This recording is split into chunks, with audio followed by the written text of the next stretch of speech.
Noon pa man, tila naging bahagi na ng kultura sa mga kulungan ang pagpasok ng mga kontrabando sa loob ng selda. Nagagamit pa nga ang mga ito ng mga gang na nasasangkot sa mga riot o krimen. Para coping mechanism for self-defense, gumagawa po sila ng mga ganitong armas. Ang ilang kontrabando ginagamit nila bilang pampalipas oras at para magkaroon ng komunikasyon sa labas. Tignan mo yung mga diskarte ng mga gusto magpalusot dito. Gagawin nila, yan, kontrabando, ito, hahagis, pabuelo. Pero ang mas malala, may mga kontrabandong naipapasok para maipagpatuloy nila ang kanilang mga bisyo gaya ng sigarilyo at ng ipinagbabawal na gamot.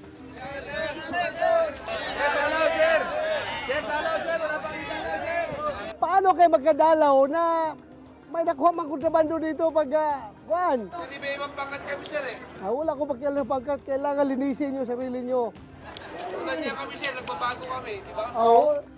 Sorry kung nagbabago kayo, pero dapat tulungan nyo kasama nyo magbago. Paano nga ba nakalulusot ang mga ito sa bilibid? Lalo na sa maximum security compound na dapat sana ay may pinakamahigpit na seguridad.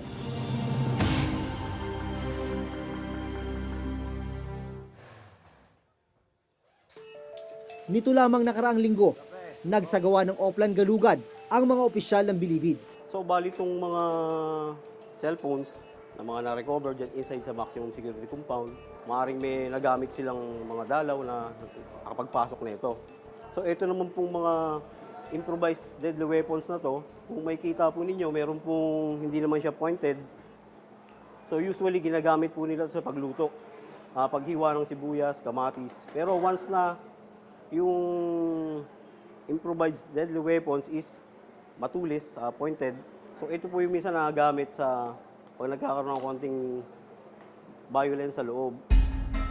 Kabilang sa mga nakumpiska ang mga cellphone, mga DVD players, mga sigarilyo, at iba't ibang uri ng patalim.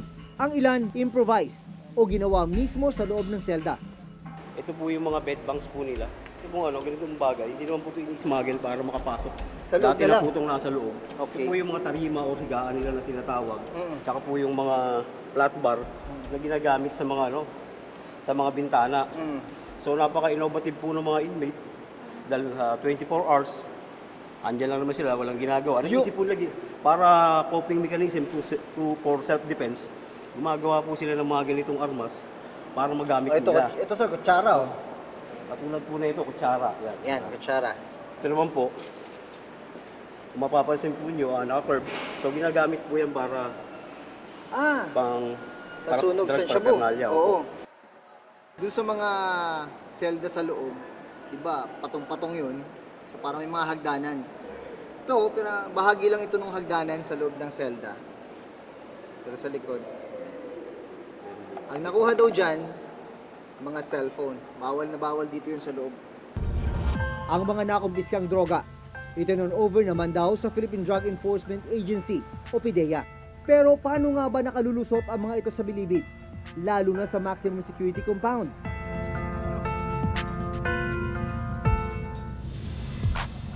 Pinayagan ng reporter's notebook na makapasok sa maximum security compound ng bilibid kasama si Bucor Chief Ronald Bato de la Rosa. Ito yung maximum security compound ng New Bilibid Prison. Pero bago ka makapasok, isa, dalawa, tatlo. Tatlong gate mo na yung dadaanan at syempre, sasailalim ka sa mahigpit na security inspection.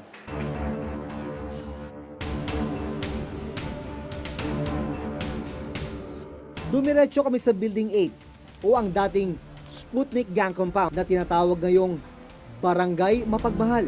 Papunta kami ngayon dun sa Building 8. Yun daw yung pinaka-congested na kulungan dito sa loob ng maximum security compound.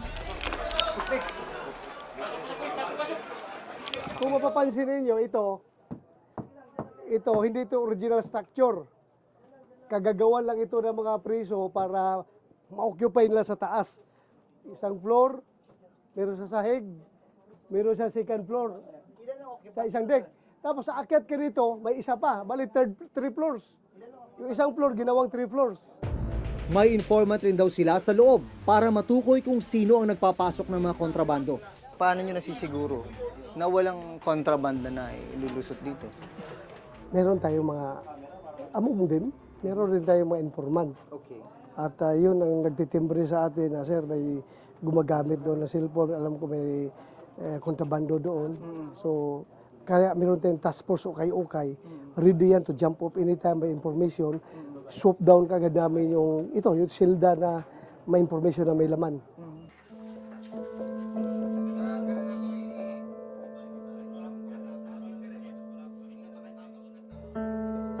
Gano'ng kalala yung problema ng congestion dito sa Maximum? Makita man ninyo kung gaano kalala, no? Yung ideal kwan dito ay 4,500 lang. And right now, ang occupancy niya dito is 19,000. 19,000 from 4,000. So may exist tayo na 15,000 plus. Kaya nagkakaroon ng coping mechanism itong mga priso para lang mabuhay sila dito. Ginagawa na second floor, third floor yung itong building. Dahil siksikan, gumagawa na lang sila ng diskarte para magkasya ang mga nakakulong. Kailangan nilang gawa ng mga improvised na mga additional na mga floors. Ito ang ginawa nila dito sa itaas. Ilan kayo dito, sir? Tatlo po. Tatlo. Dito. Ayan. So dito naman, dagdag na palapag, tatlo naman yung occupants. Napakasikip dito sa inyo. Lalo na pag mainit ang panahon. Pagka wala po ito, talagang mamamatay ko sa inyo. So ganito kayo. Wala nang hindi ka pwedeng... Anong magdasal? Pwede ba umupo? Kagaya niyan. At Marasal kaya, pwede ka lumuwan. yan. Pag bumangon ka, kailangan medyo maingat. Nakaganyan po. Okay. Kasi untog abutin mo. Baba ka na ng ganun. Kailangan palagi na nakatapat. Balasardi na sila pagsapit ng gabi. Sa gabi, ganito yung kanilang pwesto. Ang usapan, hindi pwedeng matulog ng nakatihaya. Dapat nakatagilid. Paano pag may mag-CCR? Di hakbang-hakbang. Habang papalabas kami sa maximum security compound, biglang sumigaw ang ilang preso.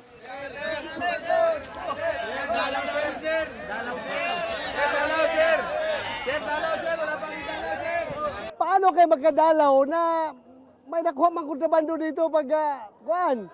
Siguruhin ninyo kapag magalugad wala makuhang kontrabando para tuloy yung dalaw ninyo. Pero pag may makuha kontrabando, cellphone, shabu, kutsilyo, wala. Paano mo walang kasalanan, sir? Paano mo walang kasalanan? Ito nga, wala kang kasalanan, pero bakit pinabayaan mo yung kasamahan mo na gumawa ng kasalanan? Damay-damay kayo lahat. Ha? Damay-damay kayo lahat. Dapat, pag gumawa ng kasalanan ng kasamahan nyo, kayo na dapat magdisiplina. O, damay-damay kaya nga, damay-damay na rin na pagbantay. Bantayan yung kasamahan nyo, huwag gumawa ng kalokohan. Ay, imposible hindi nyo alam yan. Ha? Makatulog na kayo, nakadikit-dikit gano'n, no? Hindi nyo alam anong ginagawa ng kasamahan nyo. Hindi may ibang pangkat kami, sir eh. Wala akong pakialam ng pangkat. Kailangan linisin yung sarili nyo. Tulad niya kami, sir. Nagbabago kami, di ba? Sorry kung nagbabago kayo, pero dapat tulungan yung kasama nyo magbago. Ang mga preso rito, hindi raw muna pala pinapayagang tumanggap ng dalaw. Bakit walang dalaw yung iba? Damay. Damay sa kasalanan ng iba? Kasi itong building na ito, nakuna ng kontrabando. Okay. Lahat ng occupant, walang dalaw. Bakit tila hindi maubos-ubos ang mga kontrabando sa kabila ng kaliwat ka ng pagsasagawa ng mga Oplan Galugad sa Bilibid? Nito lamang July 2018, ikinasa ng Bureau of Corrections kasama ang puwersa ng PNP Special Action Force ang Oplan Galugad sa Building 14 kung nasaan ang mga high-profile inmates at high-risk inmates. Nakumpiska ang samut-saring kontrabando gaya ng mga speaker, patalim, arnis, martilyo, lagari, mga ice pick at screwdrivers kasama na ang pera na nagkakahalaga ng 21,000 pesos, maging ang 40 gramo ng shabu. Pero sa ilalim ng pamumuno ni Bucor Director General Bato de la Rosa, sisiguruhin daw niya na maparurusahan ang sinumang inmate na magtatangkang magpasok ng kontrabando. Hindi mo pwede sa loob, ha? At maging ang mga kakonsyaba nilang mga opisyal ng bilibid. Kasi kung may makuha pang kontrabando, hindi ko lang alam kung saan kayo dalhin. Sa maximum, ibartolina kayo, walang epekto. Doon ko lang kayo siguro dalhin sa Building Zero, no? Building Zero. Nasaan yung Building Zero? Nandoon sa sementeryo. Nandoon ang Building Zero. Doon ko na lang kayo dadalhin kung may mahuli pa ako dito ng kontrabando. Katawa-tawa kayo, pero I'm serious. Dito lahat nilalatag yung mga dala ng mga dalaw. Chine-check isa-isa. Tubig, lahat ng pwedeng pagtaguan ng kontrabando, tinitignan ng mga tauhan ng BGMP. Yan, kagaya niyan, keso. Ito sir, ginagano na lang sir. Talagang isa-search to sir. Kasi baka nandito sa loob. Kasi pwede itong pasukan ng kahit anong something na shabu. Kasi maliit lang talaga yung shabu sir.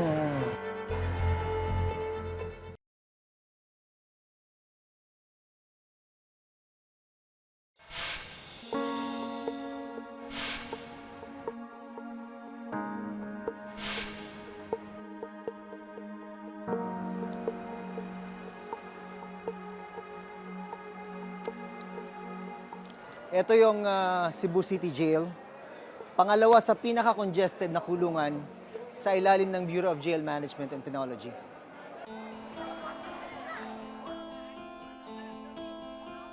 Araw ng dalaw ngayon para sa mga kamag-anak ng mga nakakulong sa Cebu City Jail. Bit-bit nila, pagkain at iba't ibang gamit. Dito lahat nilalatag yung mga dala ng mga dalaw. Chine-check isa-isa. Tubig, lahat ng pwedeng pagtaguan ng kontrabando, tinitignan ng mga tauhan ng BGMP. Yan, kagaya niyan, keso. Ito sir, ginagano na lang sir. Talagang isa-search to sir. Kasi baka nandito sa loob. Kasi pwede itong pasukan ng kahit anong something na shabu. Kasi maliit lang talaga yung shabu sir. Pero kahit ganito kahigpit ang inspeksyon sa bawat gamit at pagkain, aminado ang jail warden na nalulusutan sila ng mga kontrabando. Ito yung mga kontrabando na nakumpiska dito sa male dormitory ng Cebu City Jail sa nakalipas na 3 buwan. Nung Hunyo, isang 45 years old na ginang nakuhanan ng droga sa loob ng kanyang are. Kabilang sa mga nasabat ang mga sigarilyo, lighter, cellphone, pocket wifi, at ipinagbabawal na gamot. Ang mga nahuhuling nagpapasok ng kontrabando, kinakasuhan ng BGMP. So lahat ng mga nakikita nyo, mga nahulihan natin yan. Yung iba dyan, pag mga nuisance contraband lang naman, yung hindi pwedeng kasuhan, they are banned from entering the jail services, the jail premises. Pero yung iba dyan, puro may mga kaso yan, nakakulong na yan. Ngayon, preso na sila. Nandito na sa loob, kasama na nila yung dinadalaw nila dati. At dahil mababa daw ang bakod ng pasilidad, nakakapaghagis din ng mga kontrabando ang mga kakilala ng ilang bilanggo.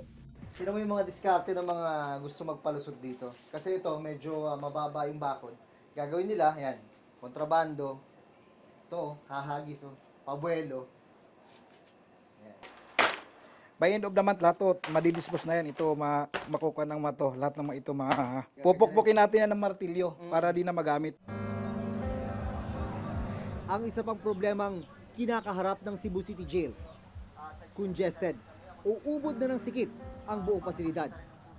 Itong Cebu City Jail, ang population nito ngayon nasa 5,200 na mga inmates.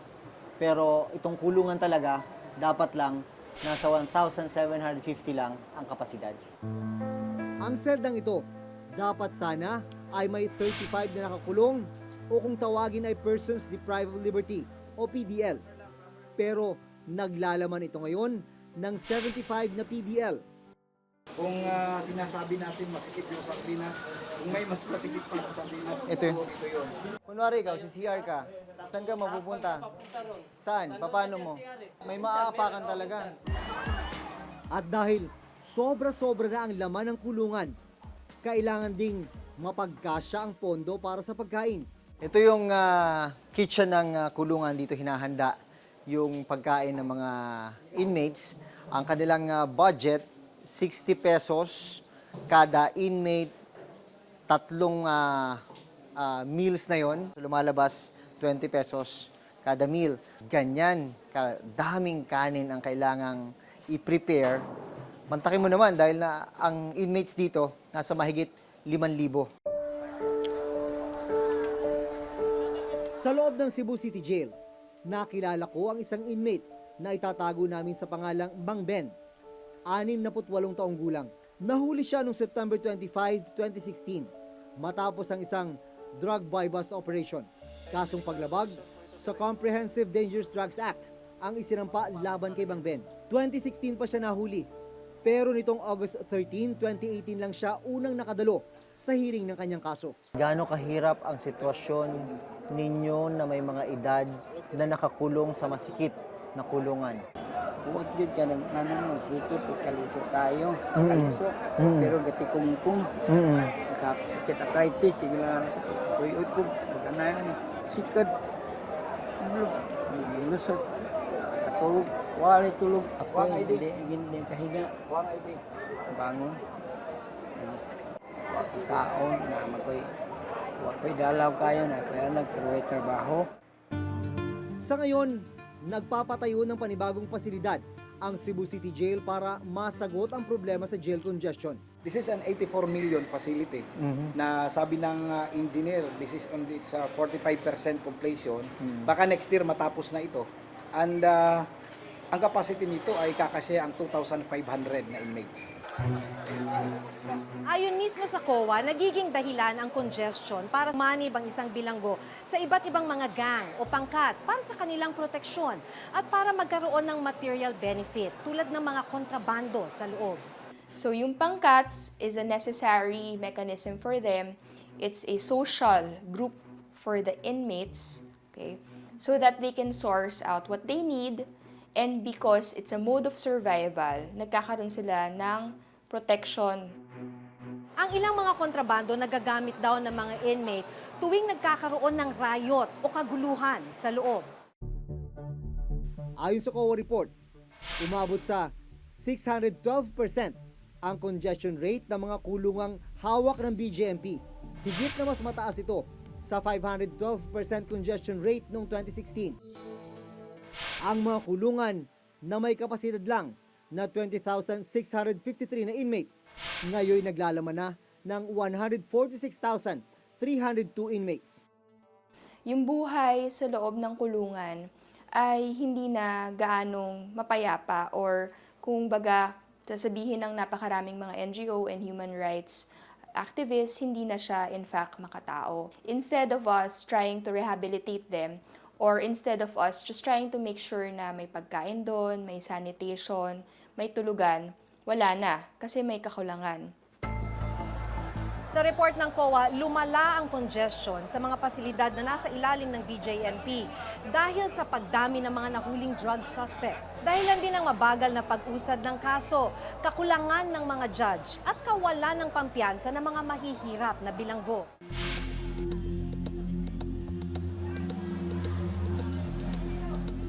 Pinuntahan din namin ang Quezon City Jail, ikatlo sa may pinakamalaking jail population sa bansa na hawak ng BJMP. 262 lang ang ideal capacity nitong Quezon City Jail kung pagbabasihan ang UN standard. Pero sa ngayon, meron na itong 4,727 na actual jail population. Katumbas ito ng 1,495% congestion rate. Aminado ang pamunuan ng BJMP. Nahirap silang kontrolin ang pagpasok ng mga kontrabando sa mga pasilidad na hawak nila. Continuous naman talaga yung pagkakandak ng Greyhound operations natin.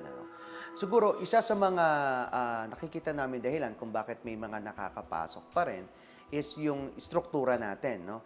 Meron tayong mga facilities na mas matataas pa sa bakod namin yung mga bahay. Inihahagis nila papunta dun sa loob yung mga kontrabando.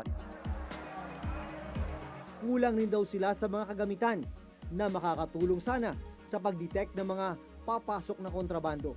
Meron tayo sana mga body scanners para sa mga bisita. no, na madaling makikita kung meron silang itinatagong mga illegal substance sa katawan o kaya meron pang ibang mga kontrabando.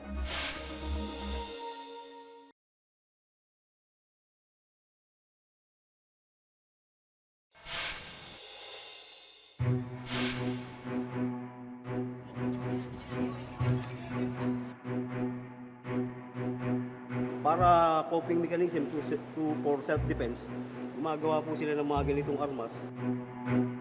Dahil sa kultura natin na very criminalizing, very punitive, parang it's as if na imbis tulungan natin sila, hinahayaan na natin silang malulong or just completely mawala ng direksyon sa buhay. Sana yung mga jails and prisons natin ay maayos yung kalagayan para rin talagang they really work towards, the positive, full rehabilitation of the PDL. Hanggang sa susunod na Huwebes, ako si Jun Veneracion. Ako si Maki Pulido at ito ang nakatala sa aming Reporter's Reporter's Notebook. Notebook.